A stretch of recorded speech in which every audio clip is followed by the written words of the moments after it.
साल से लेकर 14 साल के बच्चों के लिए आवश्यक, अनिवार्य और फ्री एजुकेशन देने का प्रावधान किया गया था। लेकिन हम और आप देखते हैं कि अभी 1991 में सरकार ने ये जो उसका दायित्व था उसके कंधे पर उसे उठा कर के फेंक दिया और उसका जो निजीकरण और जो व्यवसायीकरण शिक्षा का हुआ है वह हमारे आपके सबके सामने है।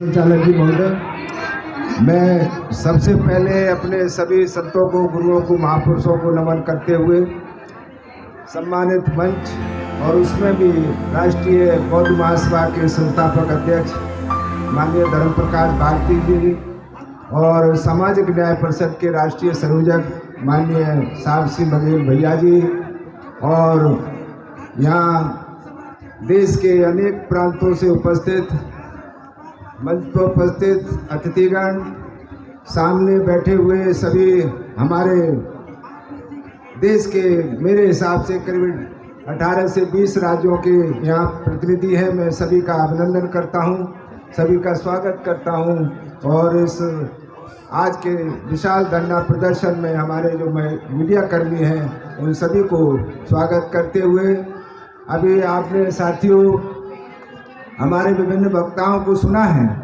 और हमने जो ज्ञापन महामहिम राष्ट्रपति महोदया जी को प्रेषित किया है उसमें बहुत सारी बातें आपके सामने पूरी तरह से स्पष्ट थी।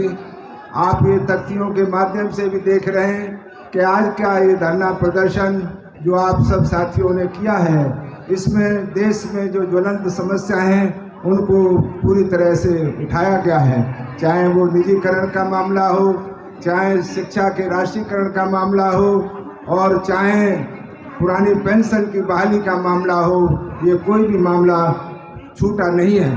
तो मैं आज उन सभी अपने यहाँ जाबाज सिपाहियों का जो संविधान को और लोकतंत्र को बचाने के लिए इस धरना प्रदर्शन में सम्मिलित हुए हैं, सभी का सैल्यूट करता हूँ, सभी का सलाम करता हूँ। और जहाँ तक मैं अपनी बात संक्षेप में, क्योंकि समय की पाबंदी है, तो सिर्फ इतना ही कहना चाहूँगा कि देश के अंदर जो शिक्षा है तो शिक्षा का इतना बुरा हाल क्यों है, जबकि हमारे संविधान में संविधान निर्माताओं ने ये व्यवस्था की थी कि देश की भावी पीढ़ी को शिक्षित करने का दायित्व तो सरकार के कंधों पर है। लेकिन और इसी वजह से संविधान में जो राज्यों के नीति निर्देशक सिद्धांत थे उनमें ये 6 साल से लेकर 14 साल के बच्चों के लिए आवश्यक, अनिवार्य और फ्री एजुकेशन देने का प्रावधान किया गया था। लेकिन हम और आप देखते हैं कि अभी 1991 में सरकार ने ये जो उसका दायित्व था उसके कंधे पर उसे उठा कर के फेंक दिया और उसका जो निजीकरण और जो व्यवसायीकरण शिक्षा का हुआ है वह हमारे आपके सबके सामने है। अगर जनता ने इस सरकार की एक षड्यंत्रकारी शिक्षा नीति को नहीं रोका, इसे आगे चलती रही तो एक दिन ऐसा आएगा कि हमारे जो बच्चे हैं वो धन्ना सेठों के गुलाम बन जाएंगे और अगर ये कहा जाए कि वो पूरी तरह से अनपढ़ रह जाएंगे।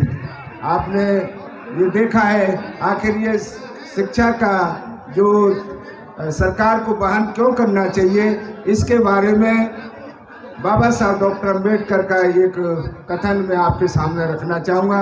1935 में उन्होंने बॉम्बे काउंसिल में कहा था कि जो धनाढ्य लोग हैं, जो मजबूत लोग हैं, वो अपने बेटे बेटियों के लिए कहीं भी अच्छे से अच्छी ट्यूटर का, अच्छे से अच्छे शिक्षक का प्रबंध कर सकता है, लेकिन जो वो अच्छे से अच्छे शिक्षण संस्थान में उनको शिक्षा दिला सकते हैं, लेकिन जो साधारण नागरिक हैं वो ऐसा नहीं कर सकते।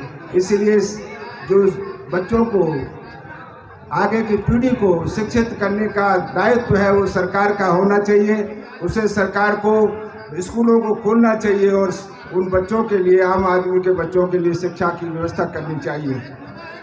लेकिन हम देखते हैं कि आज सरकार का जो रवैया है वो बहुत ही घटिया है।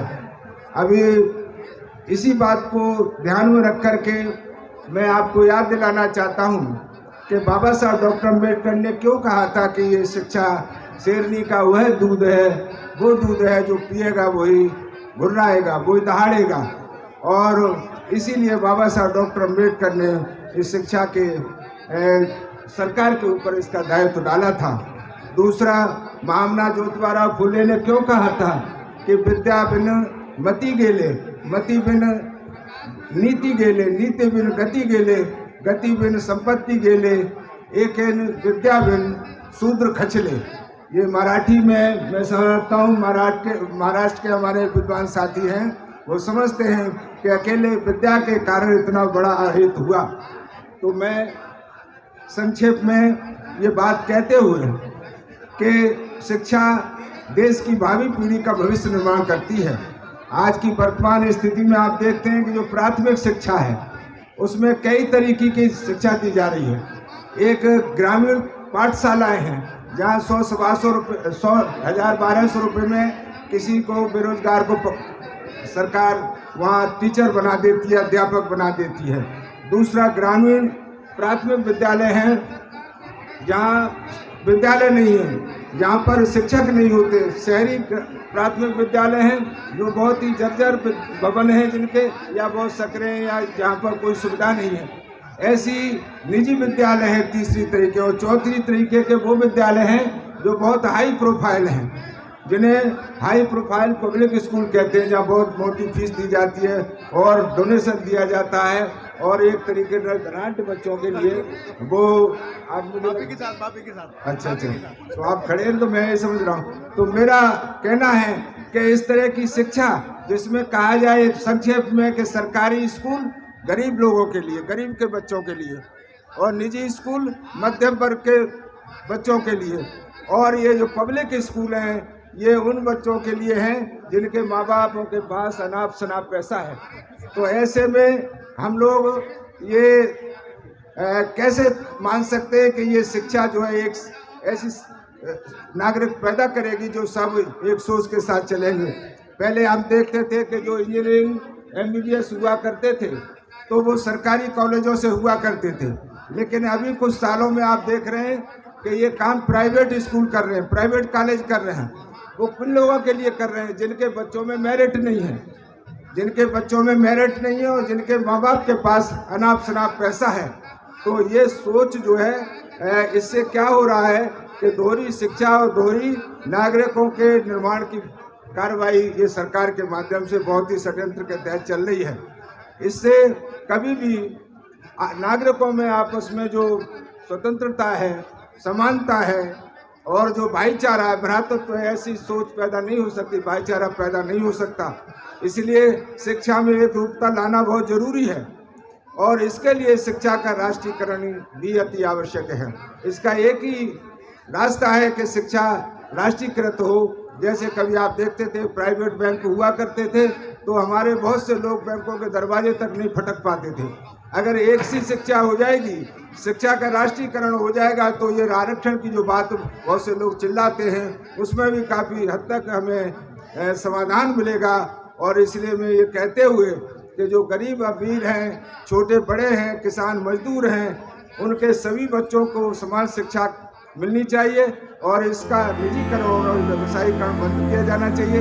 आज हम इस विशाल धरना प्रदर्शन के माध्यम से मांग कर रहे हैं कि इस पर सरकार अमल करे और नहीं तो ये अभी तो अंगड़ाई है, आगे और लड़ाई है। यही बात करते हुए मैं आपसे रजा चाहूँगा। जय भीम, नमो बुद्धाय, जय भारत।